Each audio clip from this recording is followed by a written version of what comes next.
લીલિયાના જાણીતા જ્યોતિષ એવા જયપ્રકાશ માઢક એટલે જેમની અનેક ભવિષ્યવાણી સતત સાચી પડી રહી છે। 26મી જાન્યુઆરી 2001નો કચ્છનો ભૂકંપ હોય કે પછી ભારત પાકિસ્તાનની સર્જિકલ સ્ટ્રાઇક હોય, હાલમાં ચાલી રહેલ ઈરાન, અમેરિકા અને ઇઝરાયલના યુદ્ધની ભવિષ્યવાણી 2006માં જ કરી હતી, જે અત્યારે સાચી પડતી દેખાઈ રહી છે। આજે આપણા એન્કર એવા અનિશા પરમાર અને રિપોર્ટર દીપક ભટ્ટ દ્વારા રૂબરૂમાં લેવાયેલી મુલાકાતના અંશો જોઈએ। નમસ્કાર દર્શક મિત્રો, આપ જોઈ રહ્યા છો લોકસામના ન્યૂઝ અને હું છું પરમાર અનિશા। આજે આપણે આવ્યા છીએ લીલિયા ખાતે, ગુજરાતના જાણીતા જ્યોતિષશાસ્ત્રી એવા જયપ્રકાશ માઢક સાહેબની મુલાકાતે। માઢક સાહેબે યુદ્ધની આ ભવિષ્યવાણી કરી છે તે સાચી પડી છે, તો ચાલો જાણીએ કે શું કહે છે માઢક સાહેબ। આપ હાલ યુદ્ધ વિશે બહુ વાયરલ થઈ રહ્યા છો, તો કહેશો કે શું હતી ભવિષ્યવાણી? આપ આજે ઇઝરાયલ પ્લસ અમેરિકા નું ઈરાન સાથે જે યુદ્ધ ચાલી રહ્યું છે એના વિશે વાત કરી રહ્યા છો? હા, એ ભવિષ્યવાણી છે ને મેં આજથી 20 વર્ષ પહેલા કરેલી, તારીખ 16/3/2006 ના રોજ। અને એ ભવિષ્યવાણી એમ હતી કે ઈરાન અને અમેરિકા વચ્ચે ઘમાસાણ યુદ્ધ થશે અને AI અને ઈ અક્ષરો વાળા જે મુલ્કો છે, જે દેશો છે, એ આપસી લડાઈમાં તબાહ થઈ જશે। એટલે અત્યારે હાલ જે 28 ફેબ્રુઆરીએ ઈરાન સામે અમેરિકા અને ઇઝરાયલે યુદ્ધ શરૂ કર્યું છે, તો એ ભવિષ્યવાણી સાચી પડી। અક્ષરો પણ ઇઝરાયલ એટલે I, અમેરિકા એટલે A અને ઈરાન એટલે I એ છે, એટલે બધાને ભવિષ્યવાણી બહુ ગમી અને એને કારણે આપ કહો છો કે મારી એ ભવિષ્યવાણી વાયરલ થઈ છે। હું આપને બતાવું કે ભવિષ્યવાણી શું હતી। આ હતી એ ભવિષ્યવાણી આજથી 20 વર્ષ પહેલાની।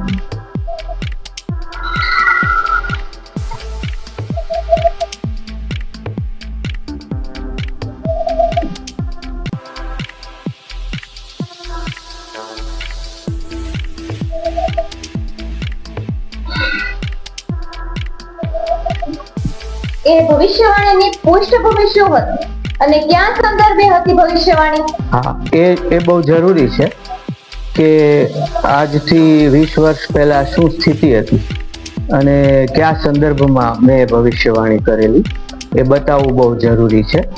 એ હું તમને એમાંથી જ વાંચી સંભળાવું છું। Just 1 minute. ઈરાન અને અમેરિકા સામસામા અકળાઈ રહ્યા છે। ઈરાન અમેરિકાની જો હુકમી સાંખવા જરાય તૈયાર નથી। એણે પરમાણુ કાર્યક્રમો ચાલુ રાખવાનો હુંકાર કર્યો છે, તો અમેરિકાએ ઈરાનના વર્તનને ચેલેન્જિંગ ગણાવ્યું છે અને ઈરાન જગત જમાદારની દાદાગીરીને તાબે નહીં થવા માટે કૃત સંકલ્પ જણાય છે। ઈરાન જો યુરેનિયમને સમૃદ્ધ એટલે કે એનરીચ કરવાનું ચાલુ રાખે તો ઈરાનને અણુબોમ્બ બનાવતા વાર લાગે એમ નથી। અને અમેરિકા છે આ ઇસ્લામિક અણુબોમ્બથી રાડ નાખે છે। ઈરાન અણુબોમ્બ બનાવે તે અમેરિકાને જરાય પોષણ નથી। આથી અમેરિકા ગમે ત્યારે ઈરાન ઉપર હુમલો કરશે તે નક્કી છે। જો ઈરાન રશિયાની ભૂમિ ઉપર યુરેનિયમને એનરીચ કરે તો કદાચ સંઘર્ષ ટળી જાય, પણ આ અંગેની મંત્રણાઓ સફળ થઈ નથી।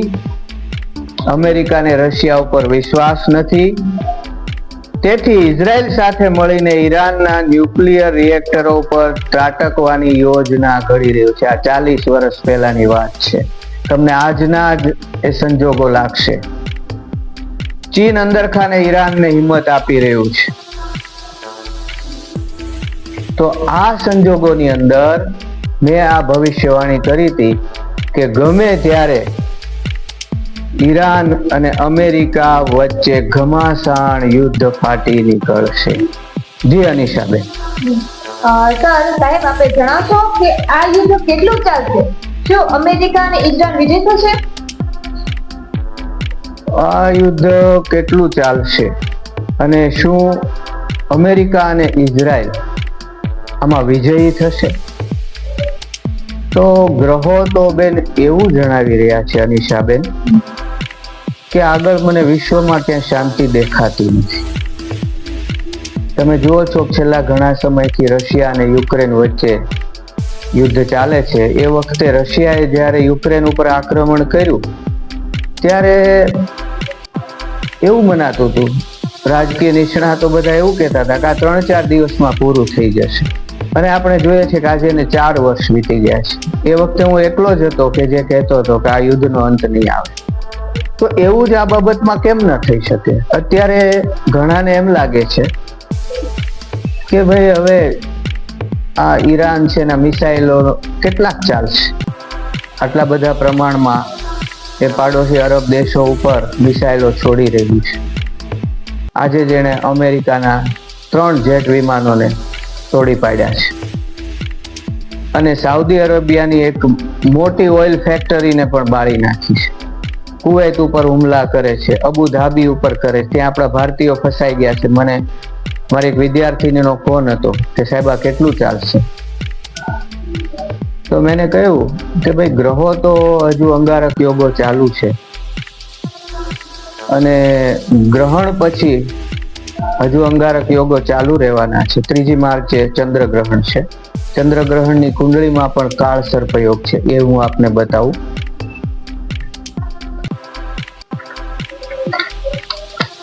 આ ચંદ્રગ્રહણ 3 માર્ચની કુંડળી છે.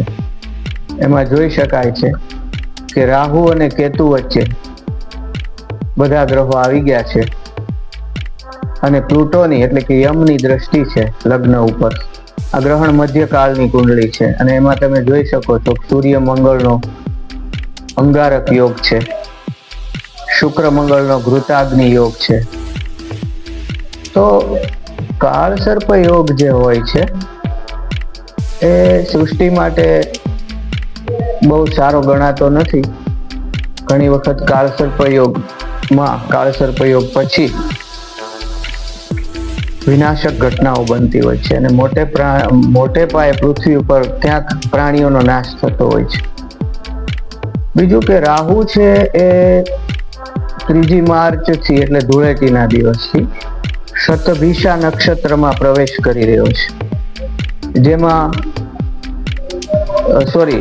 રાહુ તો શતભિષા નક્ષત્રમાં છે જ, મંગળ છે એ પણ એ નક્ષત્રમાં આવી રહ્યું છે. બંને એક જ નક્ષત્ર અને એક જ કુંભ રાશિમાં, એટલે રાહુ મંગળનો અંગારક યોગ તીવ્ર બનવાનો છે. અને એ 14 તારીખે એ સાવ એક્ઝેક્ટ એક જ અંશ ઉપર બંને આવી જવાના છે. અને એ પહેલા થોડા દિવસોથી જ એની અંશાત્મક યુતિ શરૂ થઈ જવાની છે. પણ 13-14 તારીખ તો બહુ વિકટ છે, અને આ અંગારક યોગો 2 એપ્રિલ સુધી ચાલવાના છે. એટલે હાલ તુરત મને અનિશાબેન બહુ શાંતિ દેખાતી નથી. તમે જાણો છો કે કોઈ મોટો 8નો ધરતીકંપ આવ્યો હોય તો એ ધરતીકંપ ચાલ્યો જાય તો પણ એના મોટા આફ્ટર શોક્સ આવતા હોય છે. એ ક્યારેક 7ના પણ હોય. એટલે આ યુદ્ધ છે હાલ કોઈ શાંત થાય એવું મને લાગતું નથી. રશિયા અને યુક્રેનના યુદ્ધમાં પણ એ જ પરિસ્થિતિ છે, હું જોઈ રહ્યો છું. મારું એવું માનવું છે કે ગ્રહણ પછી રશિયા કદાચ યુરોપના દેશો ઉપર પણ આક્રમણ કરે. પહેલા જે સંયુક્ત આખું વિશાળ રશિયા હતું એમાંથી જે છૂટા પડેલા કેટલાક પૂર્વી યુરોપના દેશો છે એના ઉપર એ આક્રમણ કરે એવી શક્યતા છે. હાલ ઈરાન ઉપર અમેરિકા અને ઇઝરાયેલે હુમલો કર્યો છે, એમાં ફ્રાન્સ, ઇંગ્લેન્ડ અને જર્મની પણ જોડાવાના છે. ઈરાન છે પોતે એકલું છે, એ સાઉદી ઉપર, કુવૈત ઉપર, અબુ ધાબી ઉપર એટલા માટે હુમલા કરી રહ્યો છે કે એને એવું બતાવવા માંગી રહ્યો કે તમે શા માટે અમેરિકાને મદદ કરો છો? અમેરિકાના સૈન્ય બેઝો બનાવવાની છૂટ તમે એને શા માટે આપી છે? બીજું એને થોડો પોતાની સાથે વિશ્વાસઘાત થયો એવું પણ લાગે છે. હાલ જે અમેરિકા સાથે મંત્રણાઓ ચાલી હતી એ પછી એને એમ છે કે કોઈ ફૂટી ગયું ને એને કારણે ખોમેની ઉપર હુમલો થયો. એમાં ખોમેનીનું આખું કુટુંબ મૃત્યુ પામ્યું. કેટલાક મોટા રાજદ્વારીઓ પણ 40 જેટલા મૃત્યુ પામ્યા. 27 તારીખે સૂર્ય રાહુની યુતિ હતી. સૂર્ય એટલે રાજદ્વારી નેતાઓ, રાજનેતાઓ, પ્રખ્યાત ગણમાન્ય વ્યક્તિઓ.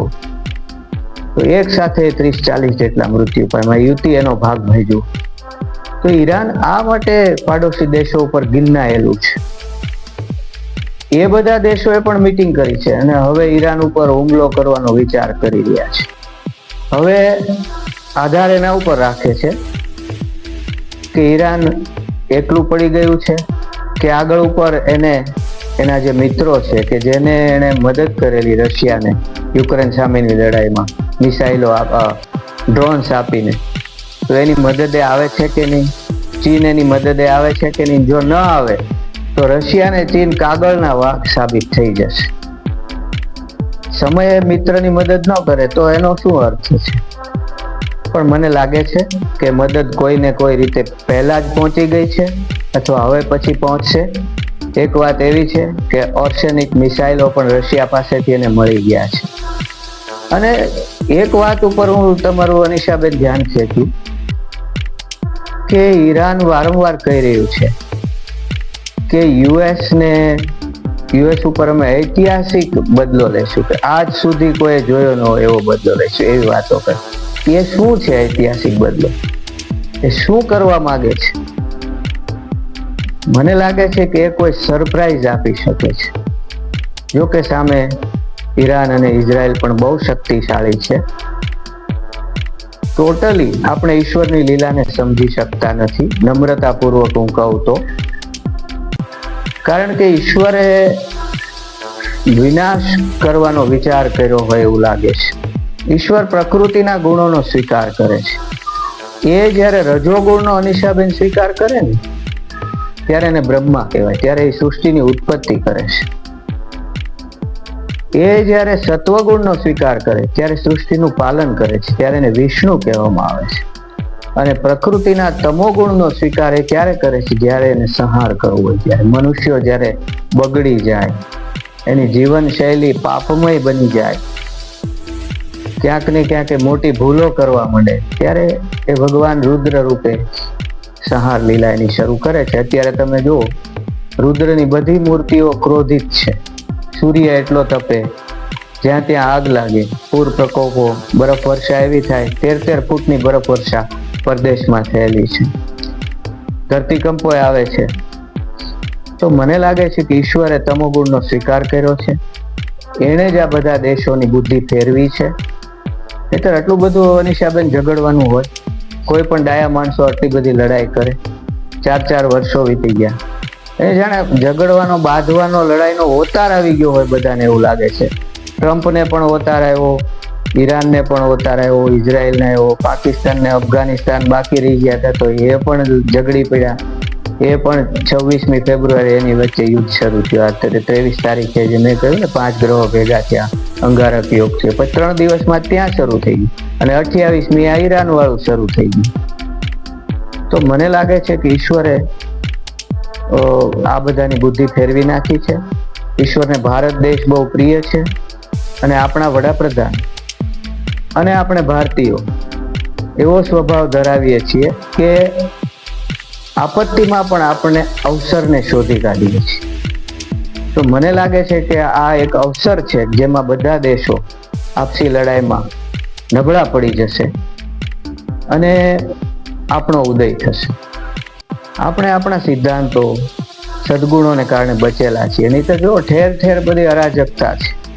બાંગ્લાદેશમાં તોફાનો થયા, શ્રીલંકામાં થયા, અમેરિકામાં ગૃહયુદ્ધ જેવું વાતાવરણ વારે ઘડીએ થઈ જાય છે, ઈરાનમાં પ્રોટેસ્ટ થયા, પાકિસ્તાનમાં અંદરો અંદર બાંધે અને અફઘાનિસ્તાન સાથે બાંધે. ઠેર ઠેર આવું ચાલે છે. ભારતમાં કેટલી બધી શાંતિ છે. તો આ દેવતાઓને પ્રિય દેશ છે, પુણ્યશાળી છીએ. મને લાગે છે કે આપણને બહુ વાંધો નહીં આવે, છતાં સરહદે આપણે સંભાળવું પડશે. કારણ કે ઠેર ઠેર જ્યારે યુદ્ધનું માનસ થઈ રહ્યું હોય ત્યારે આપણે ત્યાં પણ આવી શકે. કોઈ ગેરંટી હું ના આપી શકું કે આપણે આબાદ બચી જઈએ અને આપણી સરહદે કાંઈ ન થાય. આપણે પણ ત્રાસવાદથી પીડિત છીએ. ઓપરેશન સિંદૂર હજુ ચાલુ જ છે. કોઈ પણ પાકિસ્તાનની કે ચીનની હરકત છે એનો આપણે જવાબ આપવો પડશે અને આપણે 2-3 મોરચે લડવા માટે તૈયાર રહેવું પડશે એવું આપણા લશ્કરના વડા પણ કહી રહ્યા છે. એક વાત હું આપને કહું કે સૂરદાસની એક વાણીમાં ખ્રિસ્તીઓ અને મુસ્લિમો વચ્ચેના આપસી સંઘર્ષની આગાહી કરવામાં આવી છે. એ વાણી એમ છે કે જંગી ફૌજે મ્લેચ્છ જાતિ કી ન્યાય ફિસાદ કરેગા, हिंदू मरे तुरक मरे म्लेच्छों की सेना आप ही आप मरे, 80 बरस सतयुग समावे धर्म की बेल बढ़ेगा. એમાં હિન્દુઓને પણ નુકસાન જાય એવું આવ્યું છે. અત્યારે જુઓ ને, બહેરીન અબુધાબીમાં આપણા ભારતીયો કેટલા, દુબઈમાં કેટલા, આપણા 45,000 ભારતીયો છે, હું ભૂલ ન કરતો હોય તો. એમને નુકસાન થવાનું જ છે. અત્યારે અવકાશ બંધ થઈ ગયું છે, વિમાનો જાય એમ નથી, અને લાવવા કઈ રીતે? અને આ બધા કમાવાની લાલચે આમ લેચ્છ દેશમાં ચાલ્યા ગયા. આપણા દેશ જેવી શાંતિ ક્યાંય હોઈ શકે નહીં. એમને એમ હતું કે હજી સુધી કાંઈ થયું નથી, પણ હવે ત્યાં ભરાઈ ગયા છે, ભરાઈ ગયા છે. આ પેટ્રોલિયમ બેન આસુરી સંપત્તિ છે. એ જ્યાં હોય ને ત્યાં બીજાનો ડોળો હોય. એ શાંતિથી સૂઈ ન શકે. જેથી તેથી આ પરિણામ આવવાનું જ હતું. અને અમેરિકા અને યુરોપ છે બીજાની ખનિજ સંપત્તિ ઉપર હંમેશા ખોટી દાનત ધરાવે છે. એનો સ્વભાવ જ એ છે. ઈરાકમાં એને શું કર્યું? ઇવન અમેરિકાનો ઇતિહાસ તપાસો ને તો ત્યાં યુરોપિયનો આવીને ત્યાંના મૂળ રેડ ઇન્ડિયનને બહુ હેરાન કરેલા છે. એટલે આ પેટ્રોલિયમ માટે આ લોકો આવું બધું કરે જ છે, અમેરિકા અને યુરોપ. અને એ વાત પણ સાચી છે કે ટ્રમ્પે હમણાં કહ્યું કે મેં જો ખોમેનીને ન માર્યા હોત તો એ મને મારી નાખે. આ વાત પણ સાચી છે. આત્મરક્ષાનો અધિકાર બધાને છે. હવે મિસરની નાઇલ નદીની ઘાટીમાં અબુ સિમ્બેલના વિશાળ મંદિરો છે. એની દિવાલો ઉપર આવનારા સમયની ભવિષ્યવાણીઓ કંડારેલી છે. એમાં પણ એમ કહેવાયું છે કે ભવિષ્યમાં ઈસાઈઓ અને મુસ્લિમ દેશો વચ્ચે સંઘર્ષ થશે. એમાં હિન્દુઓની વાત બહુ ઓછી આવી છે. આ જે લખેલું છે, મેં વાંચેલું છે, એની વાત કરું છું. તો આગળ ઉપર આવા સંઘર્ષો મને દેખાય છે. એક ભવિષ્યવાણી મેં પણ કરેલી છે 22માં. એ પણ હું તમને કેમેરા સામે બતાવું.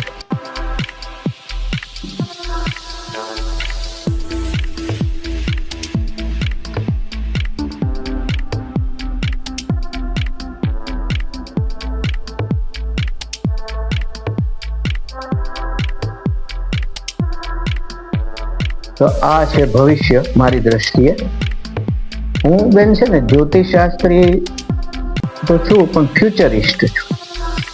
એમાં હું બધું ભેગું કરું, ગ્રહો ભેગું કરું, શાસ્ત્રોનો અભ્યાસ ભેગું કરું, જ્યાંથી પણ મને જ્ઞાન મળે તે ભેગું કરું, અને પછી હું કોઈ પરિણામ ઉપર પહોંચું છું. એટલે માત્ર જ્યોતિષશાસ્ત્રી કે ગ્રહોને આધારે જ કરવું એવું નહીં. હું શાસ્ત્રોનો પણ આધાર લઉં. મારું શાસ્ત્રોનું વાંચન ચાલુ જ હોય. જુઓ,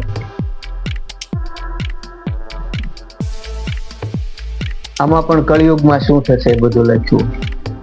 અને હું કાંઈ નથી, જે છે એ આપણો સનાતન ધર્મ છે, આપણા શાસ્ત્રો છે. એમાં ઘણી બધી ભવિષ્યવાણીઓ હોય છે, અને એને આધારે જ આ દેવાયત પંડિત વગેરે કરેલી છે. હમણાં ચૈતન્ય મહાપ્રભુની ભવિષ્યવાણીઓ ઘણી સોશિયલ મીડિયામાં ચાલે છે. એ ભવિષ્ય પુરાણનું ભાષાંતર જ છે. મૂળ તો વ્યાસમુનિને આપણા શાસ્ત્રો છે, એની ઉપર પોતાની ભાષામાં બધા કવિતાઓ બનાવે. આ તેવું હોય છે. તો આવી રીતે બેન હું ભવિષ્યવાણીઓ કરું છું. સાહેબ, આખો વિશ્વ યુદ્ધની જે વાત કરી રહ્યા છો, તો એમનો અંત ક્યારે આવશે? જી અનિશાબેન, મારો જે કેટલોક અભ્યાસ છે એ મુજબ હાલ આખું વિશ્વ સંક્રાંતિ કાળમાંથી પસાર થઈ રહ્યું છે. મારા અભ્યાસ મુજબ આ એક લોંગ પ્રોસેસ છે, અને ભૂતકાળમાં વિશ્વએ જે ભૂલો કરી છે, આ યુદ્ધ ચાલી રહ્યું છે, તો આ યુદ્ધની અસર આપણા ભારત દેશમાં કઈ કઈ રીતે પડશે? શું મોંઘવારીમાં વધારો થશે? હાલ તો પેટ્રોલિયમનો સ્ટોક હશે. ઈરાને હોર્મુઝ સ્ટ્રેટ ઉપર પ્રતિબંધ લાદી દીધો છે. એ જે 33 કિલોમીટરની સાંકડી જે સમુદ્ર ધુની છે, ત્યાંથી જ બધા ઓઇલના જહાજો પરદેશના પસાર થઈ શકે છે. ઈરાને કીધું કે અહીંથી ચાલવાનું નથી કોઈ, એટલે 150 જેટલા જહાજો ત્યાં ઓઇલ ભરીને ભેગા થઈ ગયા છે. એમાંથી જેને નીકળવા કહ્યું એ ટેન્કર સળગાવી પણ દીધા છે. અને તો ભવિષ્યમાં એવું બની શકે કે વિશ્વમાં જે 20-30% ઓઇલ છે એ ત્યાંથી પાસ થાય છે. તો બહુ યુદ્ધ જામે અને ઈરાન છે એ લાંબો સમય પોતાની યુદ્ધ લડવાની ક્ષમતા બતાવે. એને હમણાં એમ કહ્યું કે અબ્રાહમ લિંકન જહાજ છે ને એને ભાગવું પડ્યું છે, અમે હુમલો કર્યો એટલે. કોઈકે તો એમ પણ કહ્યું કે અમે તોડી પાડ્યું છે. ખબર નહીં અફવા હોય શું હોય. તો આ સમુદ્રમાં આવું જામે યુદ્ધ તો વિશ્વના ઓઇલ પુરવઠા ઉપર એની અસર થાય ને એને કારણે બેરલનો ભાવ વધી શકે છે. શેર બજાર ઉપર પણ હાલ 2 દિવસથી કડાકા ચાલે છે ભારતમાં. જોકે નવાઈની વાત એ છે કે ઇઝરાયલનું શેર બજાર 8% જેટલું આજે વધ્યું છે. આજે કઈ તારીખ છે? 2 માર્ચ. તો એવી અપેક્ષા હશે કદાચ કે હવે ઈરાન લાંબુ ટકી નહીં શકે અને ભવિષ્યમાં શાંતિ થઈ જશે. શેર બજાર વાળા તો છે ને એ શું વિચારતા હોય આપણે કહી ન શકીએ. અને જો યુદ્ધ લાંબુ ચાલશે તો સોનું વધી શકે છે. આવી અસરો થઈ શકે છે. પણ ભારત છે ને એને કોઈ અસર ન થાય. એનું કારણ આપણી જરૂરિયાતો ઓછી. અનિશાબેન, આપણે સરળ જીવન જીવવા વાળા, આપણે ચંપલ ન પહેરવી એવી માનતા કરી હોય. આપણે જરૂરિયાતો જ નથી. કદાચ પેટ્રોલિયમ ન પણ હોય ને તો આપણે માટે આપણી પાસે સાયકલો તો છે જ. ત્યાં છે ને પરદેશમાં કાર વિના ચાલતું નથી, કોમ્પ્યુટર વિના ચાલતું. કોમ્પ્યુટર બંધ થઈ જાય તો દૂધ પણ ના આવે. આપણે એટલું બધું યંત્ર આધારિત છીએ નહીં. અને ખેતી પ્રધાન દેશ છીએ. બાજુની વાડીમાં ટમેટા થતા હોય, ભીંડો થતો હોય, આવી જાય બધું. કેરી પણ આવી જાય. તો હું નથી માનતો ભારત એટલે જ ટકી રહેશે આ યુદ્ધો પછી, કેમ કે ભારતની આખી તાકાત છે ને સદગુણો ઉપર આધારિત છે. ભારતમાં સંતોષ છે, સરળતા છે, અહિંસા છે. આપણે કોઈ ઉપર ક્યારેય હુમલો ખોટો કરતા નથી સામે. બીજાના સંસાધનો હડપી લેવાય વૃત્તિ જ આપણામાં છે. એટલે ઈશ્વર પણ આપણા ઉપર રાજી છે. એટલે ભારત ઉપર આની કોઈ ખાસ અસર નહીં થાય. છતાં જો કંઈ યુદ્ધ જેવું થાય એ માટે આપણે તૈયાર જ રહેવું પડે. દુશ્મનને ક્યારેય નબળો સમજાય નહીં. હારેલા જુગારી બમણું રમતા હોય છે. કેટલાક ચીન આપણને પણ હરીફ સમજે છે, અમેરિકાને હરીફ સમજે છે. જોકે એના ટુકડા અમેરિકા કરી જ નાખવાનું છે. પણ એ પહેલા એ કંઈક દુસ્સાહસ કરે કે પાકિસ્તાન, તો આપણે એને ભરી પીવાની શક્તિ પણ ધરાવીએ છીએ. બહુ સશક્ત બની ગયા છે. આપણી પાસે રાફેલ વિમાનો છે. તો હું નથી માનતો કે ભારતને એવી કોઈ વિષમ અસર થાય. જી અનિશાબેન. સાહેબ, આખો વિશ્વ યુદ્ધની જે વાત કરી રહ્યા છો તો એમનો અંત ક્યારે આવશે? જી અનિશાબેન, મારો જે કેટલોક અભ્યાસ છે એ મુજબ હાલ આખું વિશ્વ સંક્રાંતિ કાળમાંથી પસાર થઈ રહ્યું છે. મારા અભ્યાસ મુજબ આ એક લોંગ પ્રોસેસ છે અને ભૂતકાળમાં વિશ્વએ જે ભૂલો કરી છે એ ભૂલોના પરિણામ આવવાના હવે શરૂ થયા છે. જેને આપણે કે ઘડો ભરાઈ ગયો છે એ પ્રકારનું વાતાવરણ થયું છે. અને 2045 સુધી ઠેર ઠેર પ્રજા વચ્ચેની લડાઈ, રાજા એટલે કે શાસકો વચ્ચેની લડાઈ, પ્રજા અને રાજા એટલે કે પ્રજા અને શાસકો વચ્ચેની લડાઈ, દેશ વચ્ચેની લડાઈ અને ધર્મ આધારિત લડાઈઓ જોવા મળશે. તમે જૈનજીના આંદોલનો જોયા. આ આધુનિક યુગમાં અને જ્યારે ખર્ચા બહુ વધી ગયા છે ત્યારે લોકોને રોજગારી આપવી એ બહુ અઘરી થઈ ગઈ છે. ઇક્વાડોરમાં પગાર વધારો નથી થતો એ માટે આંદોલનો થાય છે. જૈનજીને રોજગાર નથી મળતો, એવા આંદોલનો વધશે. કળિયુગનું મુખ્ય લક્ષણ છે અછત, કલહ એટલે કે આપસી કલહ, અછત, અસ્થિરતા. પેલા પેઢીઓના પેઢીઓ સુધી ગામમાં જ રહેતા. અત્યારે તમે જુઓ કે રોજ 1-2 કુટુંબો ગામ છોડીને જાય. અસ્થિરતા આવી ગઈ છે. આવો બધો સમય લાંબો સમય ચાલુ રહેશે. એ દરમિયાન મેં કહ્યું એમ દુનિયાના દેશો આપસી લડાઈમાં ફસાશે, નબળા પડશે. પણ 2045 પછી ભારતનો સુવર્ણ યુગ આવશે. આપણા નરેન્દ્ર મોદી વડાપ્રધાન આર્ષદ્રષ્ટા છે. એ જે 2047માં ભારતને વિકસિત ભારત બનાવીને જ અમે જઈશું એવી વાત કરે છે. એની પાછળ આ કારણ છે.